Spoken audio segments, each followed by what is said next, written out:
ഞാൻ ഇന്നുണ്ടാക്കാൻ പോകുന്ന ഒരു അവിയലാണ്. അപ്പം അതിന് ആവശ്യമുള്ള കഷ്ണങ്ങൾ ഞാനിപ്പോൾ ഇന്ന് വേവിക്കാനായിട്ട് വെക്കുക. കഷ്ണങ്ങൾ ഇടുകയാണ്. കോവയ്ക്ക, വെള്ളരി, ക്യാരറ്റ്, മുരിങ്ങയ്ക്ക, പിന്നെ ചെറിയ ഉള്ളി കുറച്ചാണ്. പിന്നെ കുറച്ച് വഴുതനങ്ങയും കൂടെ നമ്മുടെ ഇവിടെ പറിച്ച മുരിങ്ങയ്ക്കായും വഴുതനങ്ങയൊക്കെയാണ്.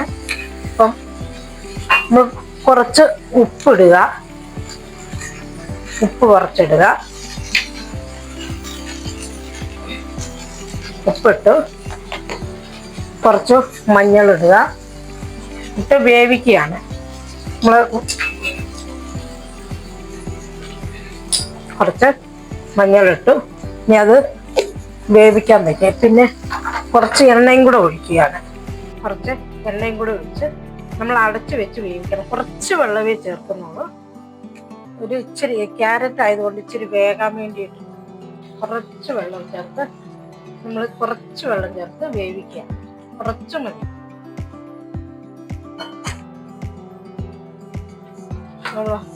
അടച്ചു വെച്ച് അങ്ങ് വേവിക്കുക.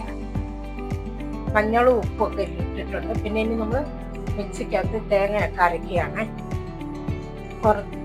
കുറച്ച് കരിവേപ്പിലയും പച്ചമുളകും അതും കൂടെ ഇട്ട് നമ്മൾ അടച്ചു വെച്ച് വേവിക്കുക.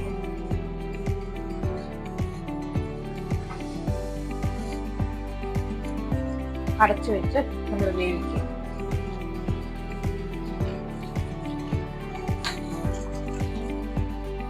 നമ്മൾ തേങ്ങ ഇടുകയാണ്. മിക്സിയിൽ തേങ്ങ ഇട്ടു. അതിൻ്റെ അകത്തോട്ട് നമ്മൾ ജീരകം ഇടുക. ജീരകം കൂടെ ഇട്ട് നമ്മൾ അത് ചതച്ചെടുക്കണം. പിന്നെ ചെറിയ ഉള്ളി, പിന്നെ വെളുത്തുള്ളിയും കൂടെ ഇട്ട് നമ്മൾ ചതയ്ക്കുക. അപ്പം അതൊന്ന് ഒറ്റ കറക്കുക. അപ്പം അടപ്പ് എടുക്കുകയാണ്. നമ്മൾ വേകാൻ വെച്ചത് വെന്തിട്ടുണ്ട്. അത് കഴിയുമ്പോൾ നമ്മളിനി അരപ്പ് ചേർക്കണം. നല്ലപോലെ വെന്തിട്ടുണ്ട്.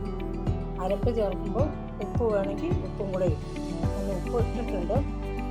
അപ്പം അരപ്പിടുക. വെള്ളം ഒത്തിരി ചേർക്കൊന്നും വേണ്ട. എന്നുവെച്ചാൽ തൈര് ചേർക്കുന്നതുകൊണ്ട് ചേർക്കുന്നില്ല. അതുകൊണ്ടിപ്പം നമ്മൾ ഇളക്കി ഒന്നും കൂടെ അടച്ച് വെക്കണം. അപ്പം നമ്മൾ ഇളക്കിയാണ് അതിനെ ഇളക്കി യോജിപ്പിച്ച് വെക്കണം. കൂടുതലും മുരിങ്ങയ്ക്കായി ഇവിടെ ഇഷ്ടം പോലെ ഉണ്ട്.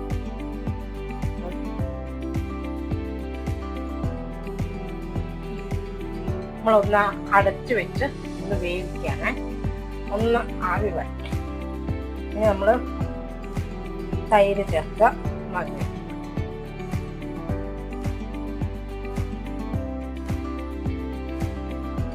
നമ്മൾ തുറന്നു. പിന്നെ അതിൻ്റെ അകത്ത് ഇച്ചിരി വെളിച്ചെണ്ണ കൂടെ ചേർക്കുക. കുറച്ച് വെളിച്ചെണ്ണ ചേർത്താൽ ഇതിനൊരു ടേസ്റ്റ് ഉണ്ട്. കഴിയുമ്പോൾ നമ്മൾ തൈര് ചേർക്കുന്നുണ്ട്.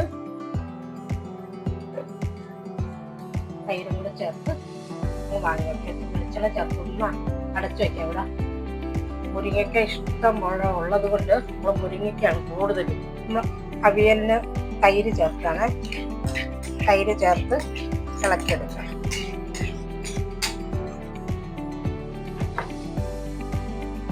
തൈര് ചേർത്ത് ഇളക്കി അവിയൽ റെഡി ആയിട്ടുണ്ട്. ഇതാണ്